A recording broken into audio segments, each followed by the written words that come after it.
యెషయా గ్రంథం 29వ అధ్యాయము 13వ వచనము. ప్రభు ఇలాగ సెలవిచ్చి ఉన్నాడు, ఈ ప్రజలు నోటి మాటతో నా యొద్దకు వచ్చుచున్నారు, పెదవులతో నన్ను ఘనపరచుచున్నారు, కానీ తమ హృదయము నాకు దూరము చేసుకొని ఉన్నారు. వారు నా ఎడల చూపు భయభక్తులు మానవుల విధులను బట్టి వారు నేర్చుకుని ఉన్నారు.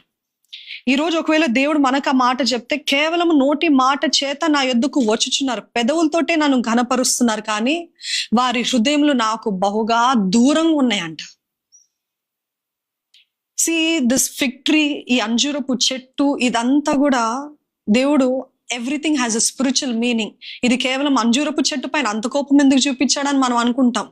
మన మానవ స్వభావంతో, మానవ బుద్ధితో, మానవ తెలివితో మనం అనుకుంటాము, ఏంటి చిన్న అంజూరపు చెట్టుకి ఎంత కోపం రావాలా దేవునికి, అంతలా శపించేస్తాడు ఏంటి అని అనుకుంటాం. బట్ దాంట్లో ఉన్న ఆత్మీయ అర్థం తెలుసుకున్నట్లయితే, ఈరోజు దేవుడు యేసు ప్రభు మనకి ఏదో చెప్పాలని ప్రయత్నిస్తున్నాడండి. He wants to tell something that మీరు బయటికే మీ పెదవులతోటే ఆరాధిస్తున్నారు, మీ పెదవులతోటే ఘనపరుస్తున్నారు, కానీ when it comes to your private life, మీ ఒంటరి జీవితంలో, మీ ఏకాంత స్థలములో, మీరు ఒంటరిగా ఉన్నప్పుడు, లేకపోతే మీరు కొంతమంది బంధువులతో, స్నేహితులతో, కుటుంబస్తులతో ఉన్నప్పుడు ఎలాగున్నారు?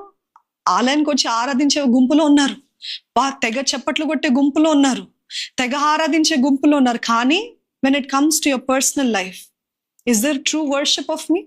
నిజమైన ఆరాధన ఉందా? నిజమైన భక్తి ఉందా? నిజమైన ప్రేమ ఉందా? అందుకని యేసుప్రభు ఇక్కడ విసిగిపోయి యెషయాలో అంటున్నాడు, వాళ్ళు కేవలం పెదవులతో ఆరాధిస్తున్నారు. చూడండి, కొంతమంది ప్రార్థన చేస్తే వాళ్ళకంటే భక్తి పరులు ఎవరు కనపడరు. కొంతమంది పాటలు పాడితే ఆరాధించే విధానము, వారు చేతులెత్తి, వారు చప్పట్లు కొడుతూ, వారు మోకరించి సాష్టాంగ పడితే, వీళ్ళకి ఎంత భక్తి, ఎంత ప్రేమ.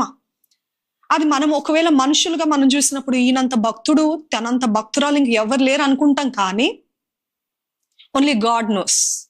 బిహైండ్ క్లోజ్ డోర్, ఒంటరిగా ఉన్నప్పుడు, మనుషులు ఎదుట కాదు, అందరి ముందు కాదు, పబ్లిక్ గా కాదు, ఒంటరిగా ఉన్నప్పుడు ఎలా ఉన్నా, అదే భక్తి ఉందా? అదే భయం ఉందా? భయముతో, వణుకుతో మీ రక్షణ జీవితాన్ని కొనసాగిస్తున్నారా? లేకపోతే అది కేవలం ఒట్టి పబ్లిక్ షో కోసమా?